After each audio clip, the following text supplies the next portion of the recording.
All right, tonight on Tantalizing the Pleasing, we're going to talk about a movie that I just watched. So, as you know, I have a bunch of kids, so most of the movies I watch is cartoon, PG-13, all those type of movies. The only thing I think I watched that may be a little bit inappropriate for my children is Supernatural. So, for the first time, I watched Acrimony. And you know that's the movie with Taraji P. Henson in it. So I watched the movie, and it had me thinking, and I thought about maybe I should do a video about this. And if you've never seen it, this is my first time ever seeing it, this is a spoiler alert. So this movie is based off a girl and a guy, they fall in love, they get married, they get divorced, he marries somebody else type of thing. So this is just my take on the movie on the three sides that I seen. Okay, the first sign, we're going to do the sign first because we're going to talk about three sides, but I'm going to say the first sign first. The first sign is when she crashed his RV and tipped it over, and she ended up getting the hysterectomy. After that, she should have left him alone. He should have left her alone because that clearly showed that something was wrong with her. And I don't care how much you love somebody, unless you can help them, you need to leave them alone. I just want to get that out the way first. Second of all, I'm sitting here listening to her sisters. She has two sisters. Her cousin, even her husband and then ex-husband, all stated, you just know how she is. Oh, you know how you are and get mad. No, there is clearly something wrong with her. And nobody did anything to try to help her. That's the first thing I want to address. But this is my take on it.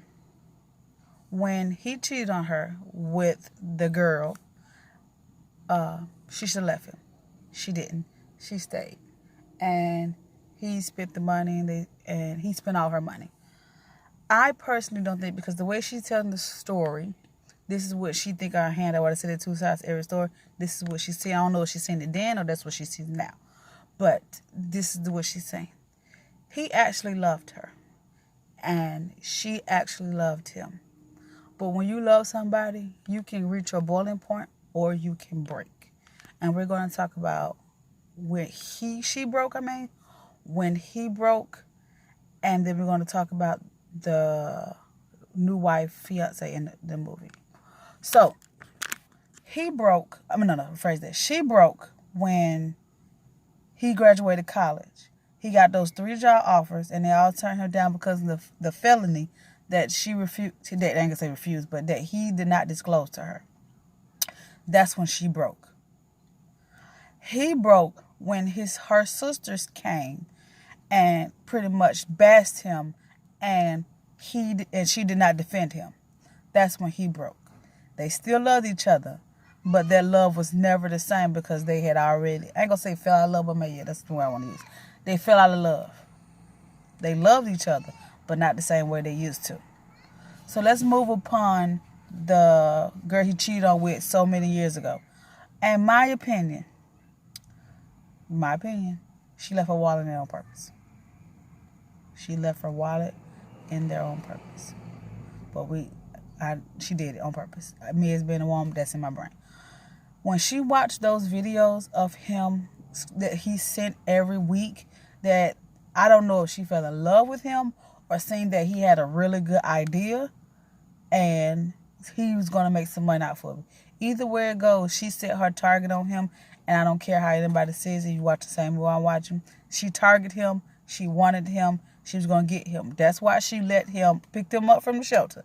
That's why she fired him from her job. She told me that he quit. That's why she went back to Mr. Prescott and was like, let's make a different deal. That's why she went to him in the first place, because she seen dollar signs and she knew how to get it. She was in the right place at the right time to get those dollar signs.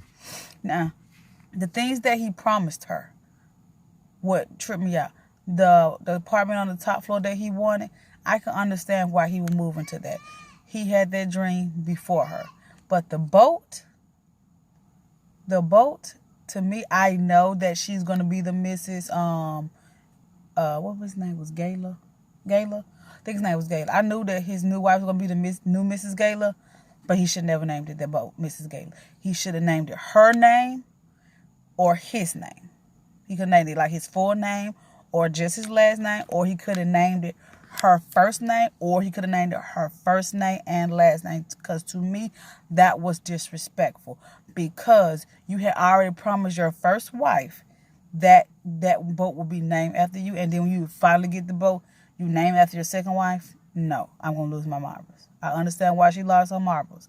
I also understand why he didn't fight, because he was already tired. If you really love somebody, you fight to keep them. I know I'm rambling off different sections of the movie, but it's just how it is. It's popping up in my head. When you really love somebody, you fight for them. Same way when her sisters brung that wallet to her, she should never have made a rash decision that quickly.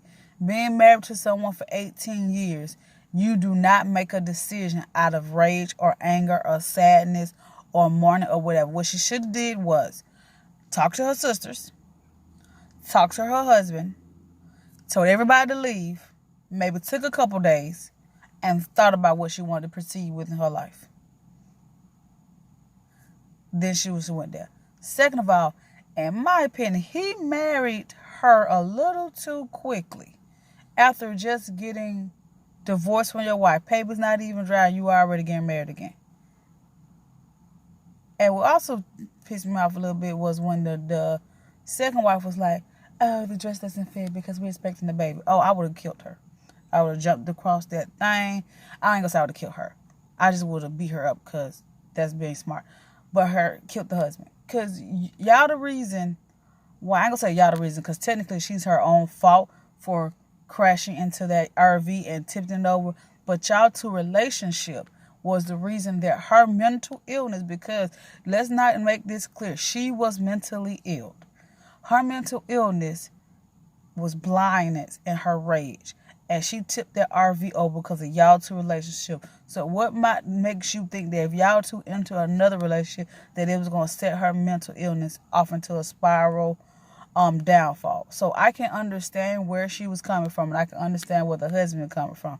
Only person I could not get behind was the new wife. I'm sorry. I might be a little bit prejudiced because I'm the first wife, but everything she seemed to be doing to me, in my opinion, was to be piss her off. To piss off Taraji. I can't think of her name. What her name was in the movie. Was to piss her off so that, yeah, now I got him with the money. Yeah, now I got the boat. Yeah, now I got the ring. Yeah, now I'm going to have the baby. Yeah, now he's taking me to Paris.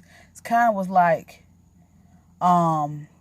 suggestively saying it without saying it, except for the comment she made about the baby. But saying it, but not saying it. And to me, that's disrespectful, because I had him when he had nothing. And if it was not for the money that I used for him to buy the equipment, his battery probably would have never worked, because you cannot test a theory unless you have product to test. So every piece of plastic, every light bill, everything I ever bought that went with that battery for you to test out is the reason for your battery to work. So I also didn't agree with the judge, like that was a generous amount. He didn't have to give that. No, yes, he did have to give us something, because it wasn't for all the dollar that she gave him, he would never have been able to perfect that battery. All them years that he wanted his battery to work, who paid for all the stuff that he needed to use for that battery? She did.